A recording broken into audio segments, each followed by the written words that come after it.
High friends, welcome to my channel. आज मी फार्मवर गेले कारण मला तुळशी काढायच्या होत्या, भरपूर काढायच्या होत्या आणि तुळशीचं खूप बनच आहे तिथे. तर ते बघून पण खूप छान वाटतं, एकदम पॉझिटिव्ह फील होतं. आमच्या देवळामध्ये आम्ही 1,00,000 तुळशी अर्पण करणार आहोत, वाहणार आहोत देवाला. तर आम्ही 18 ते 20 बायका मिळून वाहणार आहोत. तर त्याच्यासाठी भरपूर तुळशी हव्या होत्या, म्हणून त्याच्यासाठी मी गेले. आता हे असे फांद्या फांद्या तुळशीचे थोडे थोडे बऱ्यापैकी मोठ्या फांद्या तोडून ते आम्ही मग सगळ्यांना देणार. मग मग ते निवडून आपापल्या घरी निवडून देवळात आणतील.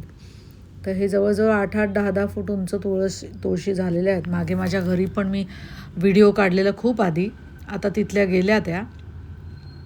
तर हे खूप झाडं आहे तिथे आणि त्याच्यात अजून भरपूर तुळशी होऊ शकतात, म्हणजे वाहू शकतो आपण, एवढ्या तुळशी आहेत. तर आज मी गेलेले, म्हटलं त्या काढायच्या होत्या, अनास आहे म्हणून मी आज व्हिडिओ काढला आणि तुमच्याबरोबर शेअर केला. तुम्हाला कसा वाटतो माझा व्हिडिओ आवर्जून सांगा. माझं चॅनल फर्स्ट टाईम बघत असाल तर सबस्क्राईब करा, व्हिडिओ लाईक करा आणि शेअर करा. Thanks for watching my video.